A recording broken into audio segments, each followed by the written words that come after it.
warahmatullahi wabarakatuh.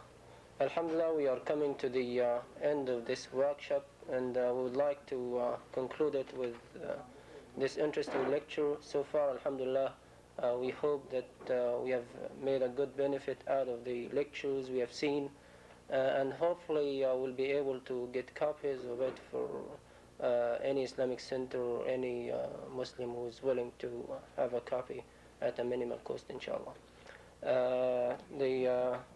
The next lecture will be given again by Brother Gary Miller, who will address us on the topic Modern History of Christianity. Without any delay, I would leave the microphone for Brother Gary Miller, and then we'll have the session open for discussion after he finishes. Hopefully he will make it brief so that we break up early so that you can leave for the brothers who are coming out of town. Thank you. Bismillahirrahmanirrahim. Assalamu alaikum. Yes, thank you.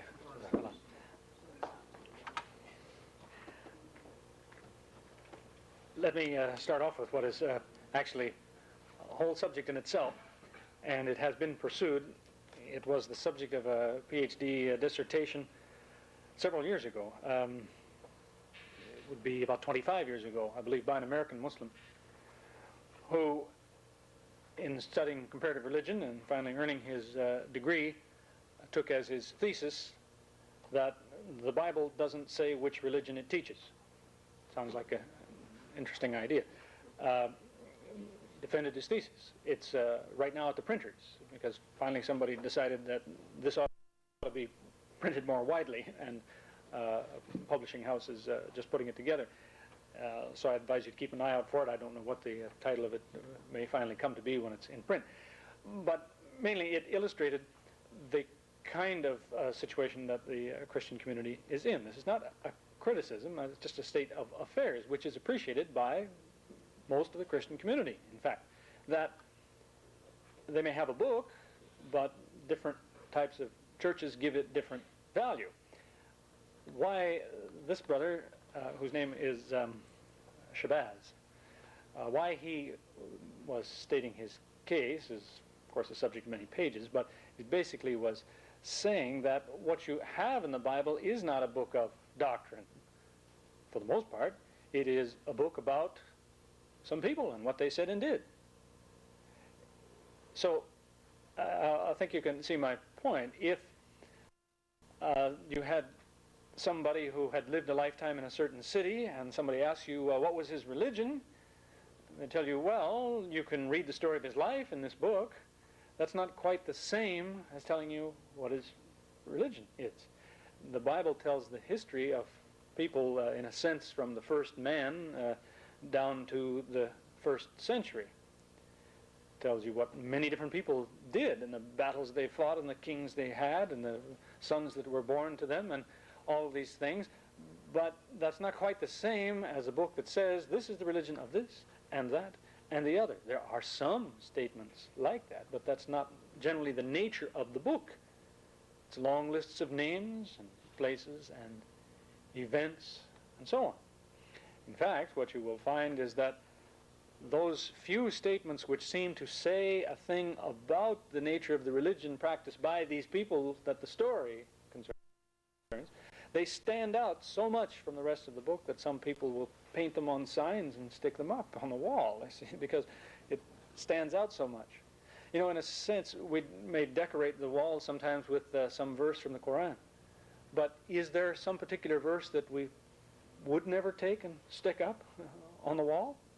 Some of them may not seem to be all by themselves much of a statement to hang on a wall, but as a matter of fact, if you look far enough within 2 or 3 verses of something, anything would be a nice thing to take out and maybe make it a little bigger and put it up there where you'll see it every day and think about it. Everything is of some very definite value. There's no statements you think, well, that may have been interesting once, but it's not interesting anymore. Or this talks about something that really doesn't matter anymore. Whereas the Bible contains long lists of how many sons were born to such and such a man, and so on. It's not exactly the kind of thing you want to take hours and hours and paint this in big letters and hang it on the wall. It doesn't mean very much to anybody anymore. That's the difference in the kinds of books. So, in this way, instead of just exploring so much more of this particular issue, the man is trying to point out that a group of people may have a religion, but they don't really have a book of the religion. They have a book of events concerning some people who used to practice a religion which isn't really explained anywhere. So it is that the religion takes many forms. I know that used to have a lot of Nigerian students in Canada that came for these 2- and 3-year engineering courses, and they lived in a society where in many places you had equal numbers of Christians and Muslims in a city, and they'd tell me how their Christian friends used to think it was so strange, how they could be standing somewhere and they hear the adhan, and they turn and look, oh, there's a mosque, and they go to the mosque to pray. Christians thought that was kind of strange. The Muslims thought it was strange that, no, these people, if you're standing and talking with them and they say, oh, it's time for church, he may get in the car or a bus and he goes clear across town. He passes many churches on the way till he gets to his church. See, we don't have different kinds of mosques. Any mosque will do, probably, unless you've heard some terrible thing about what goes on there. But generally speaking, the Muslim sees a mosque, oh, this is fine. And he goes to pray. You don't have different kinds of Muslims in that regard. Muslims may have some different opinions about certain matters, but they don't disagree about Islam. They may disagree about how far apart you put your feet when you pray, but they don't disagree about praying. They may have certain strong opinions of different things, but they're not matters of religion, technically speaking. They're matters of practices, habits, traditions, or what's the best idea, or what will do the job best, but not about doctrine, not about Islam. On the other hand, you have different kinds, as I say, of churches. Largely due, it would seem, to the fact that you don't really have a thorough description of the religion. So you have to sort of fit it together according to what you do have, so that a lot of what is practiced in a church is not something that you can look up and say, well, it's because on this page it says this and that and so on. People have somehow extended their own ideas and said, well, it seems to fit with what is said here and there. Some churches place a great deal of emphasis on music. And about the best they can do to justify it, I suppose, at least in any portion of the Christian scriptures, is to say, well, it says here that Jesus sang a hymn with his disciples, so maybe we should sing hymns or something. And that's a translation already of a Greek word, sing a hymn. That's not possibly precisely what was meant there in these words anyway. They pass over a lot of other things. Jesus sets an example. You heard it quoted earlier today.